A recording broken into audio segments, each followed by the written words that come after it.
at nagkahabulan sila ng pulis, pero hanggang ngayon hindi pa rin nila makita. And hindi lang kami pati my manager ALV, napasukan rin yung bahay niya and 4 houses beside him.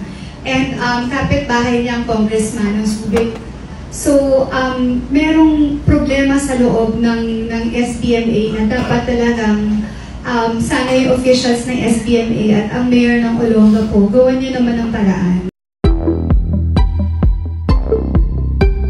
Malungkot na naikwento ni Claudine Barreto na nilooban at ninakawan ang bahay ng kanilang mga magulang sa Subic, Zambales kung saan nalagay pa sa panganib ang buhay ng kanyang nanay. Ani Claudine, kakarenovate pa lang daw ng kanilang bahay nang mangyari ang insidente at mismong ang kapatid niyang si Gretchen ang nagpaayos nito. Nakausap ng ilang piling members ng Showbiz Press kagabi May 6 si Claudine para sa bago niyang pelikula, ang fantasy drama na sinagmula sa direksyon ni Elaine Crisostomo.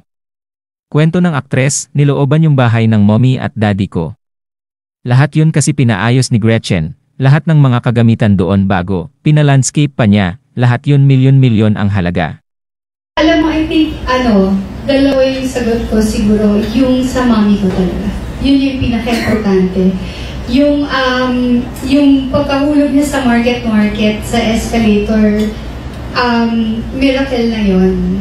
Tapos sumunod pa tong yung nilooban, yung bahay ng mommy daddy ko, magkatabi yun yung bahay ng kuya ko at ng mommy daddy ko sa Subic because lahat yun pinaayos ni Gretchen. So, lahat bago, pinalandscape niya lahat yun, milyon-milyon, with the best TVs, bagong aircon, lahat. And in 4 days, with the audacity and the nerve ng mga magnanakaw, nabalikan yun at nagkahabulan sila ng pulis. Pero hanggang ngayon, hindi pa rin nila makita. And hindi lang kami pati my manager ALV, napasukan rin yung bahay niya and 4 houses beside him. And kapit-bahay niya ang congressman ng Subic.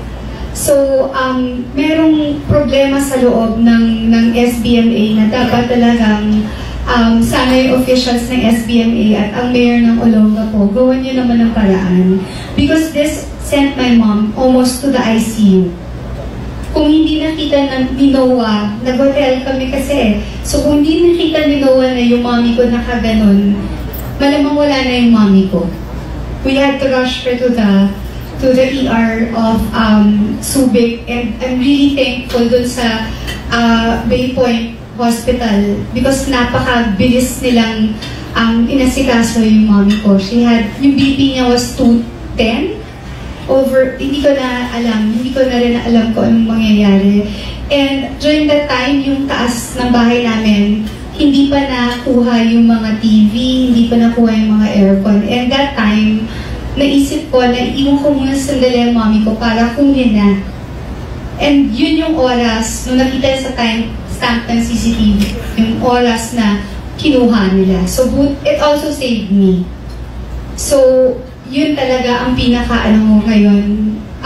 Pati yung mga kaso-kaso, sabi ko, hindi na muna yan, unahin ko muna talaga. Kasi kasuhin yung mom ko, she's 88 years old already. And